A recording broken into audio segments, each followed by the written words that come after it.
Fala, meus queridos, tudo bem? Então vamos ao terceiro vídeo dessa série de geometria espacial, tá certo? Então me acompanha aqui, olha o que eu trouxe pra gente.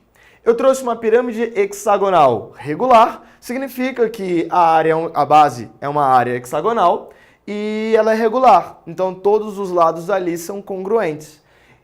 A nossa figura ela está seccionada por um plano paralelo à base, o que torna aquela parte roxa com azul o que a gente chama de tronco de cone. Tronco de cone no cone e tronco de pirâmide na pirâmide. Então, tronco de pirâmide, tronco de cone. Tanto o tronco de cone quanto o tronco de pirâmide possuem a mesma fórmula para a representação de volume. Eu sei que nos livros de vocês eles trazem fórmulas diferentes, tá certo? Mas a única coisa que eles fizeram foi representar a área da base maior e a área da base menor de um cone em πr ao quadrado e em πrzinho ao quadrado. Após efetuar os cálculos aritméticos, eles representam a fórmula um pouco reduzida em h vezes π sub 3, que multiplica um Rzão ao quadrado mais um Rzinho ao quadrado mais Rzão vezes Rzinho. Só que a gente não precisa de mais uma fórmula a ser decorada, basta que a gente saiba essa daqui, ó. A ideia do volume de um tronco fica num mnemônico mais ou menos assim: agacha um terço, dá um beijão, dá um beijinho na raiz do bebezinho, tá certo? Então, ó, bebezinho, que seria o final, Bzinho, que seria aqui uma área da base menor, tanto para o cone tanto para a pirâmide, e a gente tem o SBzão, que seria a área maior do cone ou a área maior também na nossa pirâmide. Entendido isso? Muito fácil. Então você vai agachar um terço, vai dar um beijão, um beijinho na raiz do bebezinho, tá certo? Então esse mnemônico aí, ele é muito bom. Eu trouxe de novo a nossa escala, quilômetro, hectômetro, decâmetro, metro, decímetro, centímetro e milímetro, tá? Todas elas representadas aqui no quadro e são as dimensões que nós vamos usar nas nossas relações. Se nós fizermos uma relação volumétrica, teremos que usar então essa ideia cúbica. Se fizermos uma relação em área, teremos que usar essa fórmula aqui, essa parte, né, essa representação de forma quadrada. E se formos representar uma distância, seja em raio, em altura, em lado, em apótema, usaremos a distância que está aqui mesmo, representação unitária, em quilômetro, hectômetro, até chegarmos na ideia de milímetro, tá certo? Facinho isso? Bom, para isso eu trouxe então as nossas relações. Aqui eu tenho uma relação volumétrica com uma relação unitária em comprimento. Então, volume com comprimento de alguma determinada ideia. Aqui eu fiz um volumezão sobre um volumezinho. E isso será igual a uma altura zona sobre uma altura linha, tá certo?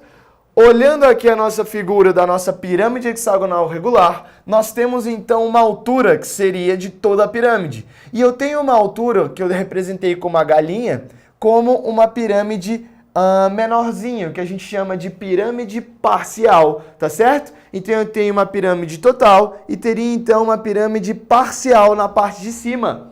Essas representações, essas relações, têm que atender à mesma ideia em dimensional. Eu tenho uma dimensão cúbica em volume, mas eu tenho uma dimensão unitária em comprimento. Para que isso seja igual, eu preciso então representar de forma cúbica os dois lados. Significa que o volumezão sobre o volumezinho é igual a um H sobre a galinha, também ao cubo. Aqui eu tenho volumezão sobre volumezinho e eu representei ladão, ladinho, Rzão, Rzinho. Significa que o volume dessa figura vai estar aqui, ó, para o que a gente representa como lado do nosso hexágono. Olha só o que a gente tem.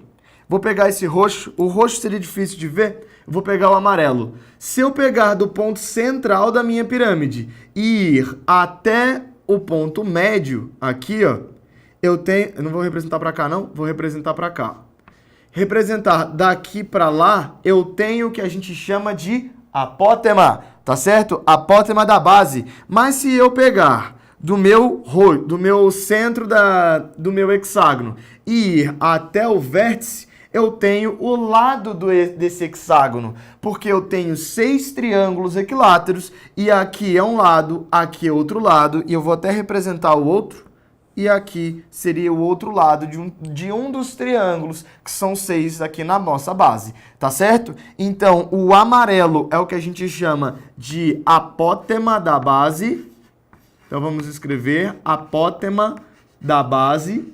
E o azul seria a mesma coisa que o segmento CB, porque é um triângulo equilátero. Então esse aqui seria o nosso ladão. Se nós pensássemos da mesma forma na ideia de cima do hexágono menor, nós teríamos também uma apótema, só que uma apótema agora menorzinha. E eu teria também um ladinho, um outro ladinho. E aqui, consequentemente, o segmento HI seria também o nosso ladinho. Aqui seria o ladinho. E aqui, no amarelo, seria a apótemazinha. Essa seria a nossa apótema maior, tá certo? Isso no quesito apótema base, apótema da base superior. Então, olha que nós temos que o volumezão sobre o volumezinho, ele é igual ao ladão sobre o ladinho, que é igual a Rzão sobre Rzinho. Mas espera aí, Bruno. Pirâmide não tem raio. Sei que não, mas o cone possui. O cone também vai ter aqui, ó, essa representação em laranja, nós chamaremos de Rzão. E essa outra representação em laranja aqui na parte de cima, nós chamaremos de Rzinho. Então, a relação que eu tenho no cone também existe nas relações volumétricas, pois volumezão sobre volumezinho estará para um Rzão, assim como o volumezinho estará para um Rzinho. Então, nós temos essas relações, só que ainda rege aqui o problema. Dimensão cúbica tem que estar para uma dimensão cúbica. Isso implica que ladão sobre ladinho tem que também estar ao cubo, que Rzão sobre Rzinho também tem que estar ao cubo. Da mesma forma que nós fizemos ali e representamos a apótema vai ao cubo. E esse G, o que era esse G mesmo? Isso aí, geratriz. A geratriz do cone é representada como se fosse o lado da secção meridiana. Então, pega esse ladinho aqui, ó. Aqui é o que a gente vai chamar de geratriz. E o nosso menorzinho é o que a gente vai chamar de geratriz linha, ou G', tá certo? Então, eu vou fazer a mesma representação. Gzinho, né, que seria a geratriz do grande, sobre G', que seria a geratriz do menor. Faço isso recapitulando: volume, para que a gente possa fazer uma relação aí em semelhança, vamos usar cubo com cubo. De forma alusiva, com a área, o que nós teremos que fazer? A área, galera, é sempre uma dimensão quadrada. Tantos metros quadrados, tantos quilômetros quadrados, tá certo? Então, essas representações de relação terão que adotar o mesmo sinal potencial. Então, se aqui eu tenho uma dimensão quadrada, na ideia da relação, eu tenho que manter também uma dimensão quadrada. Da mesma forma que eu conseguia relacionar volumezão com volumezinho com altura zona sobre a galinha, aqui eu vou ter a área maior sobre a área menor, sendo igualada a uma altura maior, né, sobre uma galinha, tá certo? Então, aqui eu tenho uma área sobre a areazinha e aqui, ó, vem a minha ideia quadrática, pois eu tenho que manter a mesma relação da galinha com a areazinha e do H com a área zona. Da mesma forma alusiva, eu teria aqui a ideia quadrática em ladão sobre ladinho, Rzão, Rzinho também ao quadrado. Na parte de baixo, eu vou ter a nossa apótema ao quadrado e aqui eu também vou ter a nossa geratriz ao quadrado.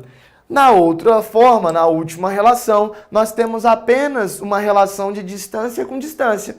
Distância já está numa dimensão unitária, metro, quilômetro, hectômetro. Do outro lado também já está. Então, ali é simplesmente uma relação de igualdade. Tá certo, galera? Bom, então essas foram as relações entre a parte de volume. Não esqueça da sua fórmula de volume do tronco. O volume do tronco vai ser agachar 1/3, dar um beijão, dar um beijinho na raiz do bebezinho. Perfeito, galera? Então é isso. Me acompanhe então nas próximas dúvidas. A gente se vê por aí. Valeu, um grande e forte abraço.